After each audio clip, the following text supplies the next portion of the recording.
ഡൽഹിയിലെ പാക് ഹൈക്കമ്മീഷന് മുൻപിൽ വിവിധ സംഘടനകളുടെ പ്രതിഷേധം നടക്കുകയാണ്. ഗൗതമിലേക്ക് പോകുന്നു. ഗൗതം, കഴിഞ്ഞ ഒരു മണിക്കൂറായി പാക് ഹൈക്കമ്മീഷന് മുൻപിൽ വിവിധ സംഘടനകളും അതോടൊപ്പം തന്നെ സാധാരണക്കാരും അണിചേർന്നുള്ള ഒരു പ്രതിഷേധ പരമ്പര തന്നെ നടക്കുകയാണ്. വലിയ രീതിയിലുള്ള പ്രതിഷേധമാണ് പാകിസ്ഥാന്റെ നടപടിയോട് ഉണ്ടായിരിക്കുന്നത്. ഇപ്പോഴും ഏതു രീതിയിലുള്ള പ്രതിഷേധമാണ് അവിടെ അലയടിക്കുന്നത്?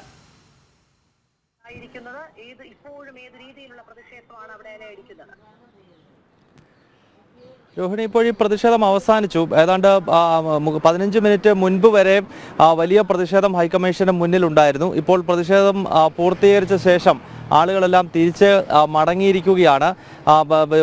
പ്രത്യേകിച്ച് ഏതെങ്കിലും ഒരു സംഘടനയുടെ പേരിലല്ല, വിവിധ ദേശീയ പ്രസ്ഥാനങ്ങൾ ഒരുമിച്ച് പാകിസ്ഥാൻ ഹൈക്കമ്മീഷന് മുന്നിലേക്ക് എത്തുകയും അതിന് മുന്നിൽ വ്യാപകമായ പ്രതിഷേധം രൂപപ്പെടുത്തുകയുമായിരുന്നു. കമ്മീഷന് 1 കിലോമീറ്റർ മുമ്പ് തന്നെ ഡൽഹി പോലീസും അതോടൊപ്പം തന്നെ RAFും ബാരിക്കേഡ് വെച്ച് ഈ പ്രതിഷേധക്കാരെ തടഞ്ഞു.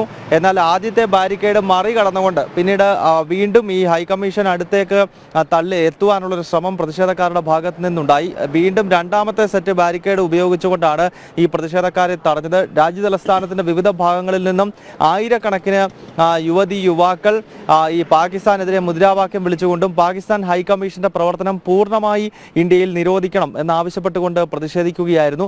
ഒപ്പം കേന്ദ്ര സർക്കാരിന് അഭിവാദ്യം അർപ്പിച്ചും ഇന്ത്യൻ സൈന്യത്തിന് അഭിവാദ്യം അർപ്പിച്ചുമുള്ള പ്ലക്കാർഡുകളും അതോടൊപ്പം തന്നെ പോസ്റ്ററുകളും ഒക്കെ ഉയർത്തിയാണ് ഈ പ്രതിഷേധക്കാരിന്നിപ്പോൾ ചാണക്യപുരിയിലെ പാക് ഹൈക്കമ്മീഷന് മുന്നിലേക്ക് എത്തിയത്. ഒപ്പം മറ്റൊരു വിഷയം നമുക്കറിയാം, ഇന്നലെ വൈകുന്നേരം നരേന്ദ്രമോദിയുടെ നേതൃത്വത്തിൽ, പ്രധാനമന്ത്രിയുടെ നേതൃത്വത്തിൽ കേന്ദ്ര മന്ത്രിസഭയുടെ സുരക്ഷാകാര്യ സമിതി യോഗം ചേർന്ന് പാകിസ്ഥാനുമായുള്ള നയതന്ത്ര ബന്ധത്തിൽ ഏതാണ്ട് പൂർണ്ണമായി അത് അവസാനിപ്പിക്കുന്ന രീതിയിലുള്ള ചില നടപടികൾ സ്വീകരിച്ചിരുന്നു. പ്രത്യേകിച്ച് വാഗ അതിർത്തി അടയ്ക്കുന്നു, അതോടൊപ്പം തന്നെ സിന്ധു നദീജല കരാറും അതോടൊപ്പം വിവിധ പോഷക നദികളുമായി ബന്ധപ്പെട്ടുള്ള കരാറുകളും മരവിപ്പിച്ചിട്ടുണ്ട്.